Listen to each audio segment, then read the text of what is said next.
Hey everybody, thanks for joining us today. I'm Claire Tibbetts. I'm the Executive Director of the Autism Society of Greater New Orleans, and we really appreciate Dr. Michel Harris joining us today to present a webinar about nutrition and expanding food preferences. Thank you for partnering with us, and you can go ahead and take it away. Well, thank you, Claire. I'm going to go ahead and share my screen first. You could let me know if you're able to see my presentation. Okay, Yes, we so do. that's for you. Yep, we see it. All right. Well, yes, thank you so much, Claire, and all of those that are in attendance today. This is Beyond the Fruit Snacks, How to Expand Your Child's Food Preferences. And I will just briefly introduce a little bit about myself.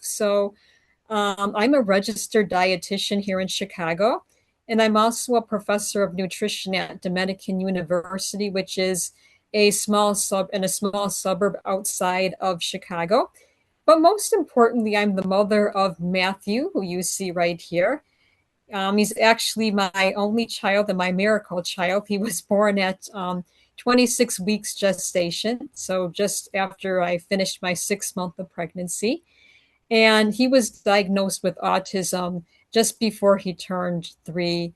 He's currently in 4th grade now. So he is one of the inspirations for some of the work that I've been doing. And I really hope to reach out to the community that has neurodiverse children just to let them know that they're not alone in this process. And, if I wasn't a dietitian, I would have such a hard time like knowing what to feed my child, or I would be having nightmares like, is he malnourished? So I just hope that through this webinar I could share some of my experiences that I've had, and also provide you with some information that you would find helpful. So why don't we have those of you that are here just introduce yourself and kind of let me know what you hope to learn today.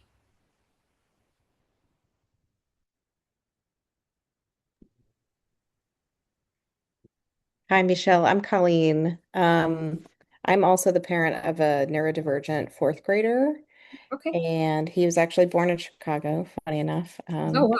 we live here in New Orleans now. Mhm. And he was in feeding therapy at one point, no longer qualified. He had kind of expanded his range of foods beyond the point that the food therapist thought that it would be helpful for him, but we do still have mealtime struggles. And I don't know, he's aging into as he becomes a tween and a teen soon. Um, I feel like the window where I can actually impact his food decisions is closing, and maybe I need to change my mind about that a little bit. But I'm constantly on the search for, any resources or tools related to picky eating that are specific for like the neurodivergent population. So that was why I was excited to join today. Thank you for joining. Yes, I'm excited to have you too. And I thought about that just the other day because his birthday's approaching and he'll be 10. I'm like, oh my gosh, I'm going to have a teenager pretty soon, which comes with a lot of challenges, of course. But well, thank you for Absolutely. sharing. Yeah, no problem. Do I have anyone else in the audience that wants to introduce themselves or share what they'd like to learn today? I don't see anyone else on right now. Okay. All right. So, my intentions for today, number one, provide a safe and welcoming space to share your concerns and challenges that you've had or that you may expect in the future. Not everyone understands the unique needs of neurodiverse children. So, if we go into any other space where they have a program and it's more for children who aren't neurodiverse, there may not be an understanding there of what we're actually going through. So here, I could understand and relate to what you're going through, and you can as well. So it's kind of reciprocal. Also, I don't know if you've had access to a dietitian to answer any of your questions, but that's why I'm here to answer any questions that you may have. There could be a waiting list to see a dietitian, or it could be your insurance doesn't cover those services. So this is a nice way for us to connect. I'm going to share some information with you too to create what I call nutrient dense meals and snacks. And we'll actually talk about what that term nutrient dense means in a little bit. And also, I'm going to show you some nutrient dense recipes at the end that you could modify to meet the needs of your family. And that's, like I said, that's going to come at the very end. And you'll see me actually mix up some of this as well. There are simple recipes. So these are some of the common concerns and challenges that I see, not only with my own son, but from others that I speak with. So, number one, my child will only eat, and you could just stick whatever you want in that blank right there. Is it the same food over and over, or just a handful of things? Now, Matthew actually he ate everything when he was first eating. I could give him whatever and he would accept it. And then it seemed to happen overnight where one day, and I was making him his own baby food and everything. I was making some new things for him and some things that he was used to. And he was refusing everything, even the stuff that he was usually eating. And I just panicked. But we did go through a stretch. I want to say it was for about a year and a half where he was just very limited with his choices. And I actually, even though I'm a dietitian, I did consult with a dietitian at his day school that he went to, and she was very helpful for me. And she made reassured me that it's okay. I just felt like I should know how to feed my child. I'm a dietitian, but I didn't specialize in pediatrics, so she was very valuable. Another thing, my child will only sit for maybe 5 or 10 minutes at a mealtime. I will share with you that we kept Matthew in his high chair until he turned 7 years old because that kept him in one spot in the kitchen and it kept him occupied. Once we were no longer able to fit him in that high chair, it was kind of all over. He would be getting up in the middle of his meal. Even now, I still have to remind him to sit down and, finish what he has on his plate. Should I be giving my child supplements? I'm not going to go into full detail with that because every child is an individual with different needs. You should consult with your physician or your family doctor about that. Usually, if the child is eating from all of the food groups, we say no, but your child could have specific deficiencies like iron that needs special attention. So, if you have further questions about supplementation, we could talk about that kind of at the end too. Should I try a keto diet? There's a lot of research studies out there about different diets and how they may relate to children's behavior, especially with neurodivergency. However, there is not enough evidence to support recommendations for any of these special diets that are out there. My child always has difficulties with bowel movements. That could be related to not having enough fluid or fiber. So, the recipes that I share with you today do provide fiber, and hopefully, you'll be able to try them and see if your child does have issues with bowel movements. Colleen, and anyone else in the audience, what other challenges do you have when it comes to food or meal times? Um, I don't know. It's so vast that I don't even know where to begin. I will say, I've been one thing that you haven't touched on is like food additives that I've been wondering about. Like he had a blue snowball recently, and just noticed like a change in his behavior. I don't know if it was the sugar or the blue dye itself. I mean, I know there's a lot of different research that's out there about that. I'd be curious to hear your perspective, just about like how specific things that my kid or other kids are eating that then um, cause changes in behavior or maybe worsen um, conditions that currently exist. Um, yeah, I don't know if you have any insight about that. You know what's really helpful is if you keep a food diary too, and you make notations of what it was he ate and when you notice the behaviors. Sometimes it could be just a random type of thing. I actually did this with my son, and what I noticed is whenever he was around like birthday cake or just some kind of really sugary item, because we don't have that all the time in our household, he would get like hyper, after he ate it. So I was wondering, is this just because he knows that he's having something that he normally doesn't, or is it the way his body's processing this sugar?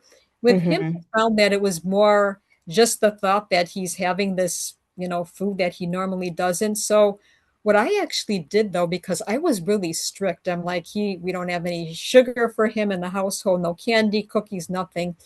And so I had to kind of relax a bit with that and let him know or kind of legalize that it is okay to have desserts every once in a while. So I find now that he doesn't have that type of reaction, like if we're at a birthday party and he does have a piece of cake. So I don't know if it's just the fact that, and not that he has it all the time, but it's not like restricted at all. And Hmm. I struggle with that a bit too. Like, how much is too much? Right. And we haven't set up a system where like there are bad foods and good foods. I mean, he does get sugar, but we've observed a little bit of that too. Just the anticipation of eating something like birthday cake can just be so exciting that it can, that alone can cause behavior issues aside from just, on the back end. But yeah, as far as like any additives specifically, yeah, if that's anything, that we should be trying to avoid or trying to, keep an eye out for, that would You be, that know, would be good to know. so like with the research, you could read like 10 different studies about food additives and they'd all say something different. And sometimes they Right. do see some kind of behavior that's they think might they say correlated, but that doesn't mean it actually caused the behavior. But then Hmm. at the end of the study, they'll say, but we don't have enough conclusive evidence to recommend it, So Right. it's so difficult as a parent. Like, yeah. So what I go by kind of, it's like we have kind of the 80%, 20% thing here going where if he has more like natural foods, and when I say natural, I'm meaning like, fresh fruits and vegetables and whole grains, as long as we stick with that most of the time, we're okay with having something else that, maybe it's Fruit Loops, with the, I'm sure they use Hmm. a lot of different colorings and dyes and stuff and additives, or just Yeah, whatever that may be. that's good to So know. yeah, yeah. And I'll talk a little bit too, because I had parents ask me about artificial sweeteners. So we could talk a little bit about that too. Okay. Any other questions you had? Not at the moment. No. Okay. So let's look at, I call this the blame game. These are some words that we see associated with foods, and sometimes they could be stigmatizing a little bit, or they could be shameful. If your child is eating something like a piece of birthday cake, or you're out at a somewhere and the child is eating like a lollipop, and someone might comment, "Oh, you let your child eat this or that, or that's bad for them or good for them." So I really try to promote more neutral type of words when we're trying to describe food.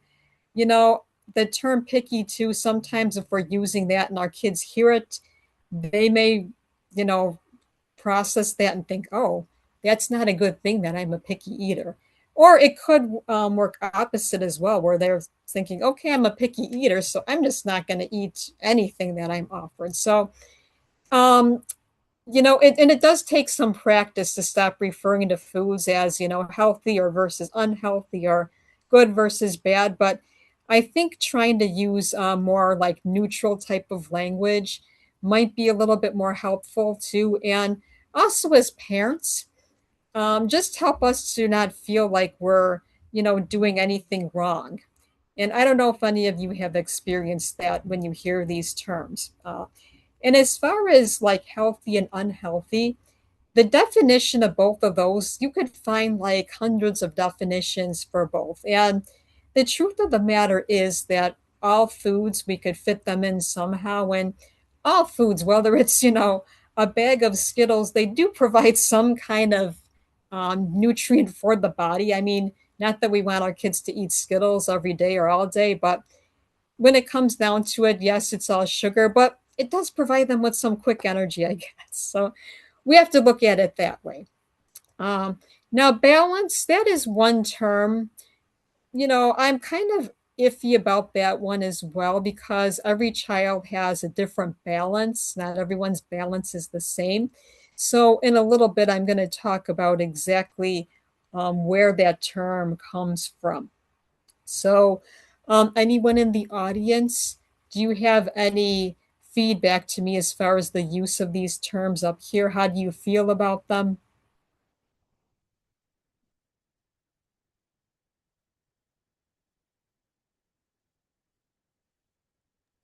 I do agree that all of these like terms can definitely contribute to like parent anxiety about Yeah. food and eating. And I know Mhm. that when I'm more anxious about what my daughter is or isn't eating, that anxiety makes her more anxious and it makes her less likely to eat at all. Yes. And, even some of the doctors that I've worked with, the clients will come to me and said, "Oh, my doctor said that grapes are bad to eat because they have a lot of sugar in them." And I'm like, "Oh." So then I have to explain to them that, the sugar in grapes, it's natural, it's fructose, grapes have fiber in them. So then we spend like 20 minutes just trying to undo something that was done. So yeah, and it doesn't help when we hear it from, especially the people in the medical field that are supposed to be helping us feel less anxious about our health and everything. So I totally understand that, especially to hearing it from my clients. So this is a picture of an iceberg, and you might wonder, what does an iceberg have to do with all of this? Well, a lot of times, observers that don't know our children, they're only seeing the tip of the iceberg or what's poking out of the water. They're seeing them maybe melt down or refusing food or just seem like they're being uncooperative. But what they're not seeing is what's underneath the water there. And this is what the child may not be able to express to us. Now, Matthew is nonverbal.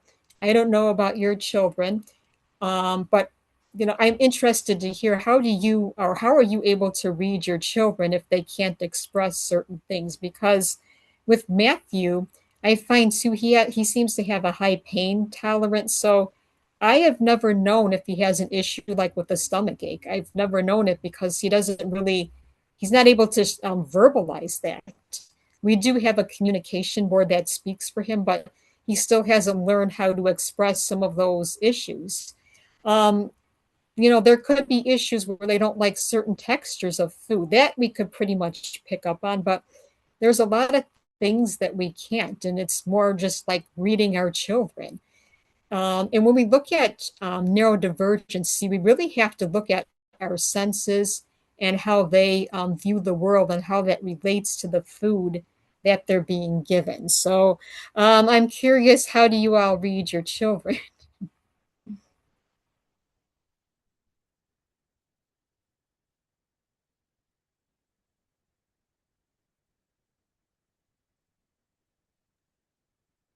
My daughter is able to speak, but she's not always able to tell me like what is hard for her about a food. That's something Uh-huh. that we've been trying to like build language around. Yeah. Because like for the longest time, she just had like the binary, I like this, I don't like this, and it's hard to figure out what elements were the problem for her when like she doesn't have the language to describe to me that it's not the flavor that she doesn't like, but the texture, the temperature, or something like that. And as we've built some of that language, it's gotten easier to find ways that she can eat foods that her problem was not the flavor of them, but was how they felt in her mouth. Like salsa, Yeah. she blended up because she doesn't like mixed texture foods. But it took us years to figure out that she doesn't like mixed texture foods. Yeah. And with Matthew, what I learned is that when we were having all of these issues with him when he was very young, he tended to like chewy textured foods. So he was refusing a lot of fruits and vegetables, of course. Well, I went to Trader Joe's and I found these pineapple rings that were made, they're just dehydrated, there's no added sugar. They were very chewy. Oh my God, he loved those. Like we couldn't have enough of those in the house. So in fact, it got to the point where I had to restrict him a little bit from those. I'm like, okay, you could have this many, and then we need to try other things. So that was one thing that I was able to read. So that's what a dietitian tries to do as well. They try to look on underneath the iceberg to see what's going on. And one of the so I forgot to explain to you why I chose that title that I did. So when Matthew was around 4, I think he was in preschool then, we were having physical therapy, occupational therapy, and behavioral therapy in our home. And the therapists that came in, they would use fruit snacks as incentive. And so it would be nothing for them to give him 5 bags of fruit snacks during a session. And it got to the point where even when they weren't here, he'd get home from school and that's what he wanted for a snack. He'd want like to eat all these fruit snacks. So that was frustrating to me. And that was a process. Gradually, we had to start limiting his fruit snacks. And now he really doesn't ask for fruit snacks. We may give it to him in the car if we're on a long trip to keep him occupied, but otherwise, he doesn't even ask for them anymore. So it is possible to get them to expand. All right. So I talked a bit about balance earlier. And when we talk about balance, it often relates to the food groups. And you probably learned these like in grade school and high school. Now, myplate.gov, this used to be one of the tools that was available online. Our current administration actually changed it to something else. However, I still use this as a tool when I'm teaching families. Now, keep in mind though, our children, they're neurodiverse, and so they may not like all their foods separated like this, or they may not like foods mixed together. So while this is kind of like an ideal goal, we have to consider where our children are at. They may not even accept whole food groups, and that's another thing that we would have to look at supplementation. But we could somehow combine some of these groups so it's less daunting. And, if you would like to talk more too about each of these groups afterwards, we can, like what is included in them. But really, this is where the idea of balance comes to where, we should have foods from all of these groups every day to get everything that we need. Um, and there, I do have some other issues with my plate. One is too, it's not really culturally sensitive, but you could fit any culture onto this plate. So if you have further questions about this at the end, or even you could reach out to me, we could talk about that. All right. So I promised that I would talk to you a little bit about the concept of nutrient density. And, this is what I believe is more important than actually trying to, fit all of these food groups in at every meal and just monitoring that. This is kind of looking at food and seeing like how much does it provide. Okay, so what I have here is a comparison. I have Skittles. I mentioned Skittles earlier, and I have pineapple. And then I have one of the things I'm going to demonstrate today, which I call fruit fluff. So when we're looking at Skittles provides basically carbohydrates in the form of added sugar. So sugar is a quick source of energy. I don't know if you've ever seen anybody having like a low blood sugar reaction. We tell you to give them some kind of sugar, whether it's juice or regular soda, to get their glucose levels back up and also to be able to function again. Sometimes they get kind of groggy. Problem with stuff like Skittles, that's pure sugar, you tend to have a crash if you don't have that followed up with some kind of protein or something that maybe a whole grain type of food that provides energy, but it's more sustained energy. Okay. So going into pineapple. Now we have carbohydrate in the form of natural sugar, and pineapple has fiber. So that's going to help our kids with their digestion. It also has vitamin C and other minerals that are helpful and antioxidants. And Antioxidant is just another term for a substance that helps prevent inflammation and has other health benefits. So the pineapple compared to the Skittles is more nutrient dense. Now we're going to jump to the dessert that I'm going to show you later called fruit fluff. It does have carbohydrates in the form of added sugar as well as natural sugar because we're going to use a little bit of gelatin powder. Also has some lactose in there and fiber, plus all of the vitamins and minerals that you see, but how it's different from the pineapple and the Skittles provides some protein as well as fat. And the amount of fat depends on the type of cottage cheese that you're using. So the fruit fluff, when we're comparing, is more nutrient dense than either the pineapple or the Skittles. So that's what you want to focus on. So if your kid, he or she likes to sit at the table for a limited amount of time, and you're just trying to get as much nutrition in them as possible, you may want to start experimenting with some of those mixed dishes or just trying to find some foods that are more nutrient dense to put on the plate. Okay. Do I have any questions about nutrient density and what it means?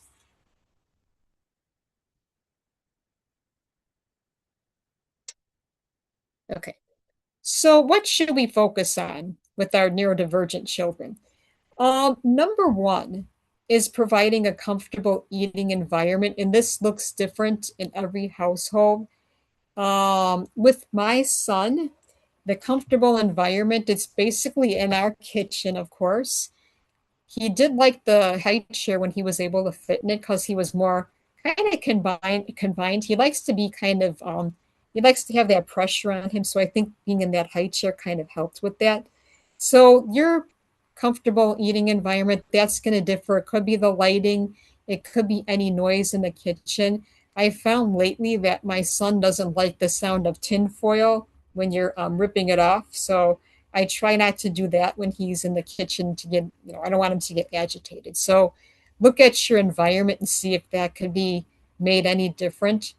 Balancing the preferred with the unfamiliar. So this is a way to start expanding their food acceptance. And so that could be different. Like with Matthew, I usually give him like 90% what he's familiar with. And then I will do like 10%. I'll try to introduce something that's a little bit different. Hopefully, you work your way up so that the percentages are more even in the future, but you kind of work in small steps with this. Offering variety. And it is true that, sometimes it may take up to 20 times to offer a food, but just keep offering it to see if it's accepted. And, my child, he likes to sniff everything. We'll go in the store and he's sniffing like the bag of marshmallows. So he likes to sniff everything. So even if I give him something and all he does is like just sniff it, at least he's showing interest in whatever it is that's new. Reading some of those nonverbal cues of our children. So I could tell right away if it's something that a food that he's suspicious. He'll just kind of like look at it and he'll kind of play with it. So just looking to notice how they're looking at the food, or if they're, don't want to have anything to do with it. And if it's truly like distressing them or causing them anxiety, by all means remove it. You don't want to keep it there. But if they're just kind of looking at it and observing it, you could just kind of let them sit with that. And then lastly, just having patience with the whole process. And that could be one of the hardest things as a parent to deal with. But patience is definitely the key. And I give you my contact information at the end in case you need some help with that. So what else can we do? I have repeat, repeat, repeat. So like I said, that's just kind of continuing to offer the same foods that they may be rejecting in hopes that maybe one day they will show some interest in it and try it. A team approach could help sometimes. So not that the whole family has to eat every single thing that your child is eating, but it does help if they see the adults or the other siblings or whoever is in the household, whoever that may be, eating some of these same foods that you would like them to eat. So we call that modeling. And sometimes it could be very effective. Now, like I said, I don't have a teenager yet, but I know from growing up with my siblings that as we became teenagers, our parents really weren't much of our role models when it came to eating certain things, but um, they still, any caregiver in the household could still try to be a model when it comes to, eating foods that you want your child to try or to eat. Allowing your child to help with shopping and meal preparation. So, Matthew has been given some basic kitchen tasks. He loves to beat eggs, and in the on the weekend mornings, we'll make an omelet when there's more time. So he likes that whole process. Of course, I am supervising him the entire time. So he likes to sprinkle the cheese on top, and he likes to do the seasoning. So, whatever it is your child is interested in, this may inspire them to want to try whatever it is that they're preparing. If you go to the grocery store, you could make a game out of it, like, oh, let's try to find a new fruit and vegetable to try, or let's try this new type of snack, or if you have a recipe that you want to try. Maybe one of the recipes today will inspire you, and you could go to the grocery store and buy these items together and then go home and actually make it. So, um, I do have some lists too, like appropriate kitchen skills that match up with ages. So I could forward that to you if you're interested in that. Food chaining, I don't know if you've heard of this concept, but I'm going to introduce it on the next two slides. More frequent, smaller meals. So if your child doesn't want to sit for the whole meal time, whether that's 20, 30 minutes, it's okay to do smaller meals, or like you could consider it 6 snacks throughout the day. Perfectly fine if that's the way you need to get the nutrition in them.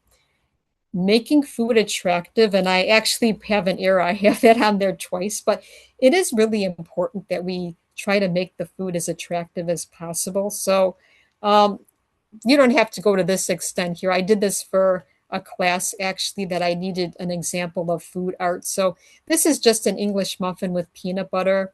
And I have some fruit slices for the face on there. And those are some turkey sausages. So you could see I did put together a balanced meal with that. It's just, it's kind of not organized like that plate is, like my plate. What could help is oh, my son has a little weighted lap blanket that he uses sometimes, not during a meal. I tried it during a meal, but it really didn't help things. He would just kind of jump up and it would, well, go on the floor. But that weighted blanket could sometimes help at a meal, just to calm them down a little bit. So, food chaining. This is actually an approach that you could use if you're trying to get your child to try something that they have been refusing. This is a stepwise process. And the starting and ending food may have nothing to do with each other, as you could see here. How do Oreo cookies relate to a banana? But what you're doing is you're kind of changing textures and flavors. And go back to the senses when you think about food chaining. So, what are the senses? Well, we have our sense of taste, our sense of sight, hearing, touch, and smell. We also have textures underlying all of this. So, food chaining is actually working with all of these sensory perceptions that we have, as well as texture. So, what I did with this is I showed you how you could go from Oreo cookies to eating a whole banana. So, how do we start this out? What I did is I took two Oreo products, and what I did is I changed the texture. So, we went from a hard texture to a soft texture like a banana, but we didn't change the flavor at all. Next, I went to the Cakesters and I went to a chocolate muffin. So once again, we keep the same type of texture, but now we're taking away that Oreo flavor so that we just have that chocolate flavor. And then in the next one, that we take the chocolate muffin and we just take the top of it and we introduce the banana flavor. So we're keeping texture once again, but we're introducing a new flavor. And then for the next, we're going to a banana muffin top. And we're taking away the chocolate flavor, but we're keeping the banana flavor. So you could see how this works. And then the purpose of going from the muffin to the English muffin is to get the child to expect less sweetness with the product. Because, chocolate muffins, banana muffins, they could be pretty sugary. So going to the English muffin, that's less sugar. And so then it could be that you stop at the banana slices. You just can't get your child to eat more than a few, and that's fine. Or you could progress to the half banana or the whole banana. And also notice too, we're keeping shapes kind of similar up until a certain point. So we're looking at all aspects, shapes, textures, size, everything. Um, the next one, again, we have two unrelated foods. We have Pop Tarts. So if the child likes Pop Tarts in the morning, how do we get them to transition to just having plain Cheerios with milk? So we go through this process where, kids like to run out in the morning. They grab a bag of Pop Tarts from the box, and of course, they're going to eat both of them. And they're just eating them, they're not toasted. So we introduce the crunchier texture of cereal by toasting them. And then they do have those, I found Belvita breakfast biscuits that are the same type of flavor, cinnamon sugar. So we went from the Pop Tarts to something that has a bit more whole grain in it. Then we introduce some of the sugary cereals to get to where we want to go. So we're using Cinnamon Toast Crunch to keep the flavor there. And then we switch over to Apple Jack cereal, which is a little less added sugar. And then we finally introduce the milk and the cereal together. And then we start introducing the Cheerios, Honey Nut Cheerios. And once again, you may stop at Honey Nut Cheerios, but that's a victory. You're not on the Pop Tarts anymore. Or you may do a mix of half Honey Nut and half plain Cheerios. Or if they really like the regular Cheerios, you could progress to the very end. And the purpose of this isn't to label foods like, oh, Pop Tarts are bad, so they shouldn't have them. That's not what this is about. It's just trying to expand. And too, if you send your child to school and they've had a bowl of Cheerios with milk, chances are they're going to feel a bit more full until they get to lunchtime than just having the Pop Tarts. Okay. Any questions with this process?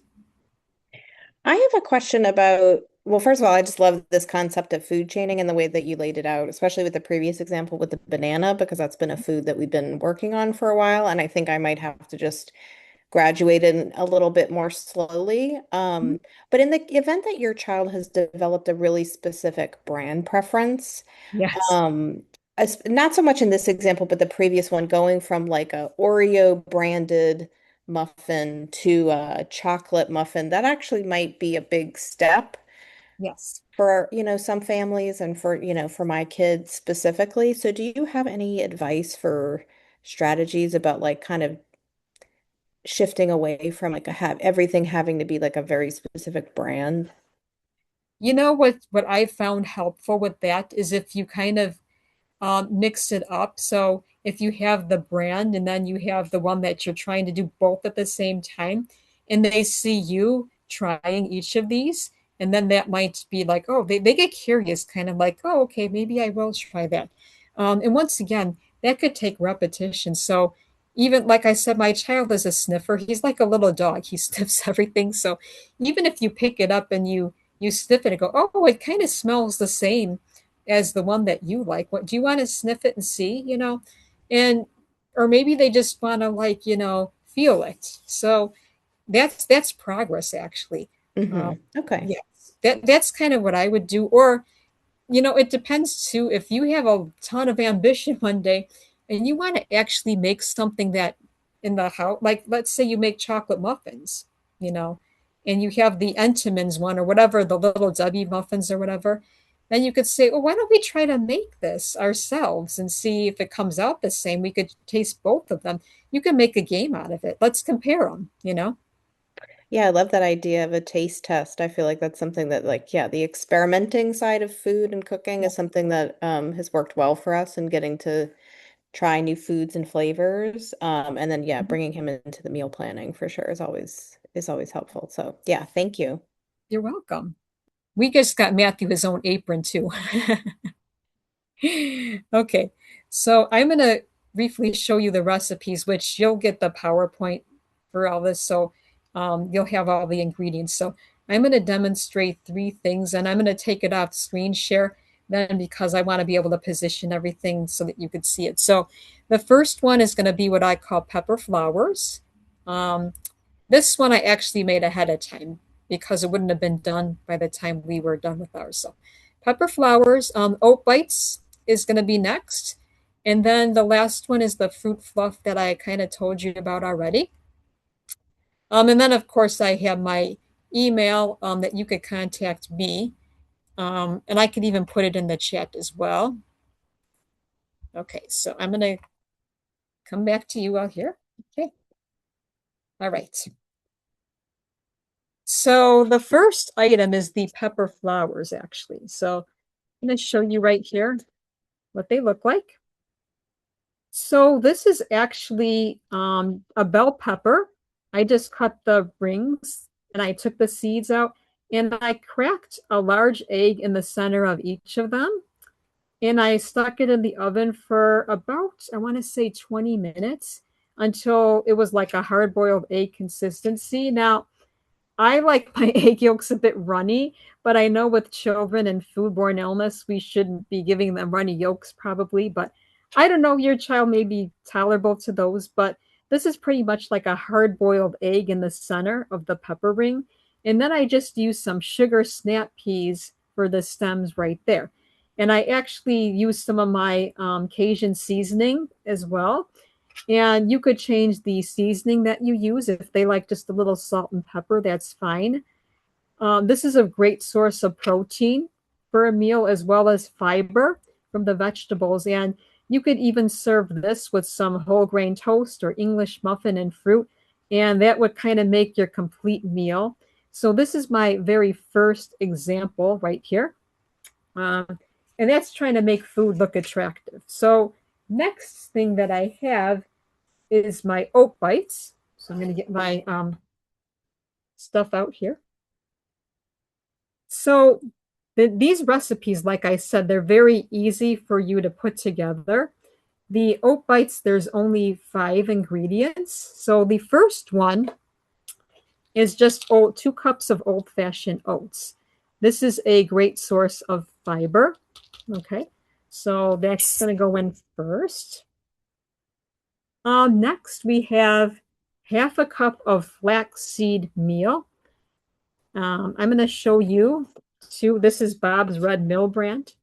It's about $5 and a little bit goes a long way. So, what is flaxseed? So, this is another source of fiber, insoluble and soluble fiber. So, this actually helps with digestion. So, this is great if your kid has issues with constipation. So, it has fiber, insoluble and soluble fiber. And for the adults, um, the soluble fiber could help lower blood pressure, also helps lower cholesterol, and it's for heart health. And it has omega-3 fatty acids. So I'm going to add that half a cup to there.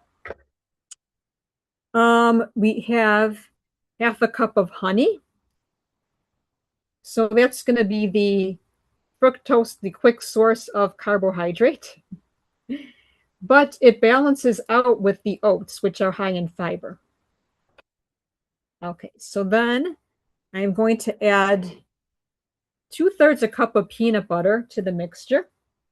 Now, I don't know how you all are like with allergies or if you've tried sun butter, but you could use any kind of nut butter in here.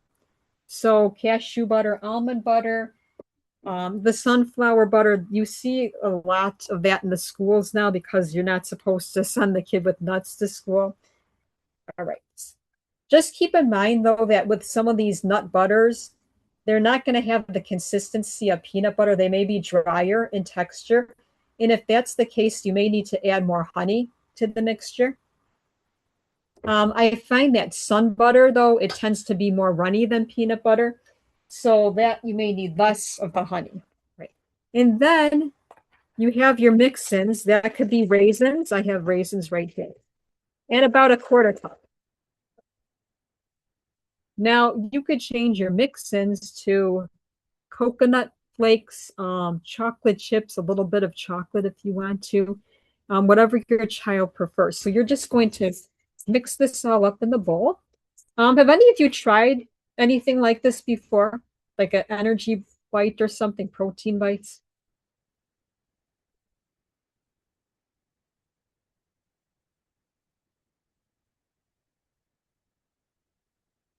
Okay. So besides having a lot of fiber, the nut butter provides some protein. So this is a nice snack for maybe after school or just in between meals and they're feeling a bit hungry, but it's not quite time for dinner yet. And you could give this to them with maybe a piece of fruit or some carrot sticks or something like that, or just by itself. These are also convenient to bring with you as well. I know in the New Orleans heat, that's a lot of stuff likes to melt. So these could hold up a little bit, but if it's really hot, I guess they could get a little bit soft. All right, so this is what your mixture looks like right here. And I have a little scoop like that, an ice cream scoop. This is about 2 tablespoons. So you just take scoops of this. And if you find that it's difficult to shape into balls, you could stick this mixture in the refrigerator for about a half an hour, and then it's a little easier to roll. So you could store these in the refrigerator too to keep them firm, and then take them out just about 10 minutes before you would like to eat them. So that's my second recipe. And my Are son will be those happy. sticky on the exterior when like you're holding them? They can be a little bit sticky. That's why, when I make them, I stick the whole container that I mixed up, I stick it in the fridge for like about, a half an hour, and then it's easier to roll them. You know what you could do too is if you have a little bit of that cooking spray, you could just kind of spray that over the top of it a little bit, and that kind of works. Okay. And then next I have my fruit fluff. So another very simple recipe. I have my cooler down here by my feet. I was keeping some of the ingredients. So this is cottage cheese. That's what we use in here. This provides protein. And you can actually substitute Greek yogurt for this, like a vanilla Greek yogurt. So this is a 16-ounce container. I'm going to add that.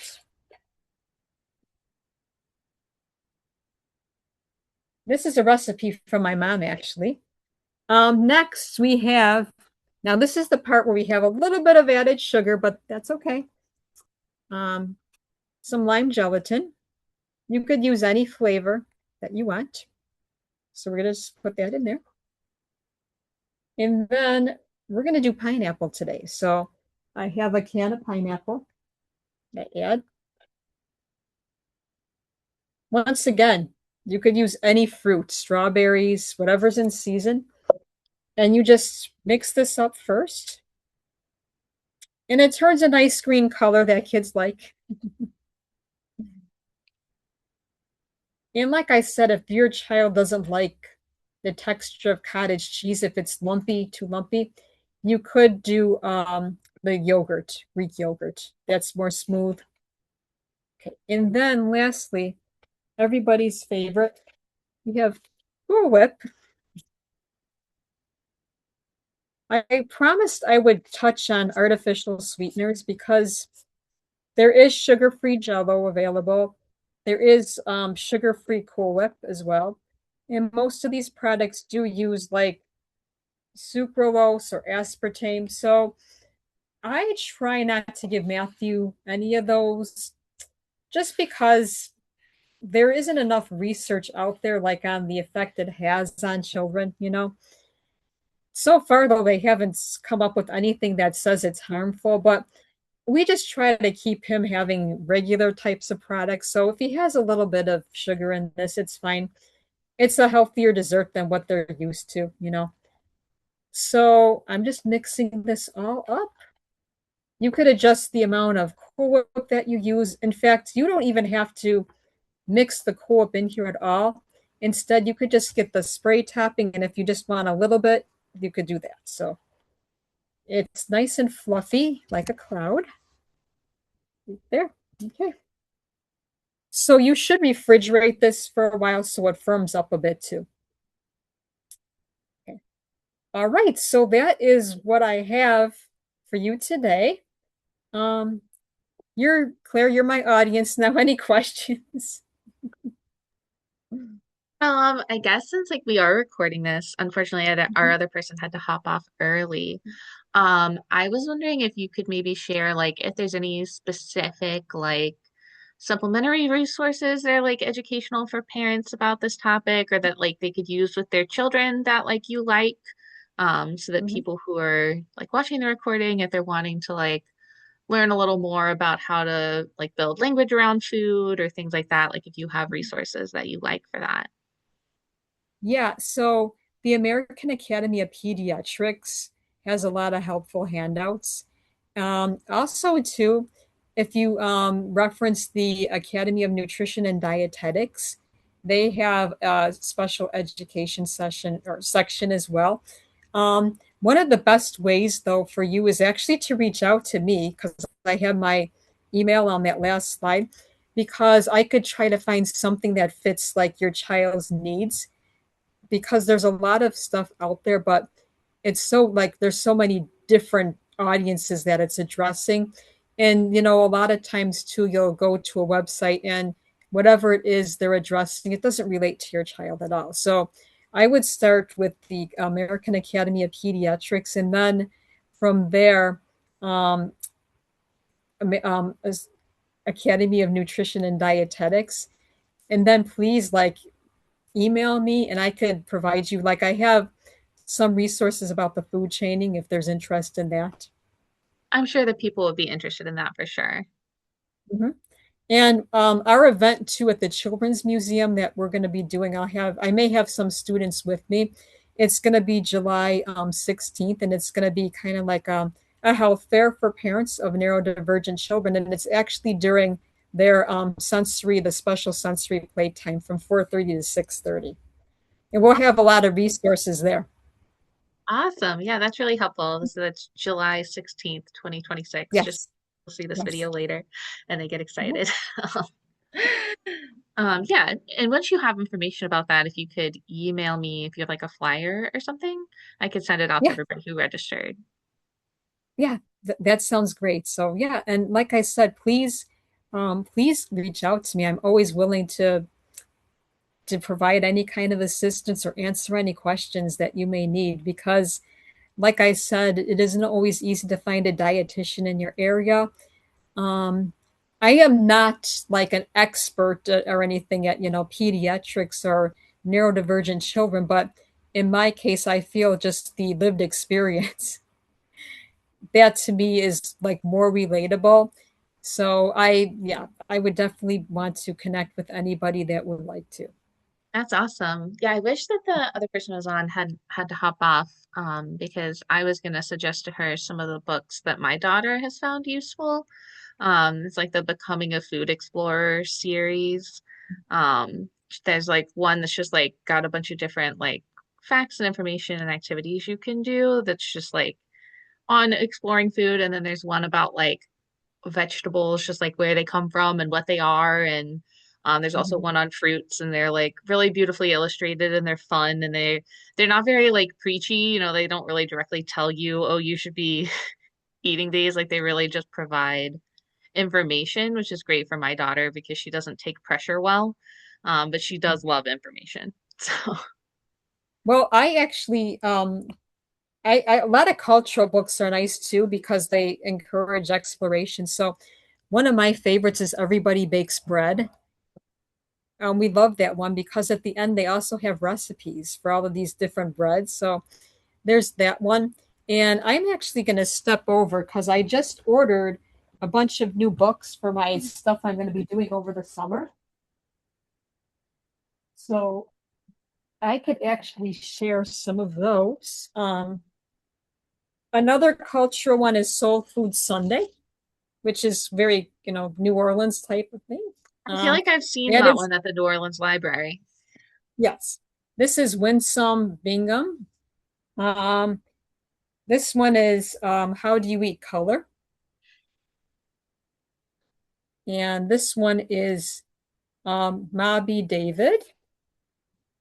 And then this is a really simple one. Today is Monday in Louisiana. I've seen that one at the library too. Looking for more like a reference type but fun book. We have this one was written by America's Test Kitchen. It's A's for Artichoke.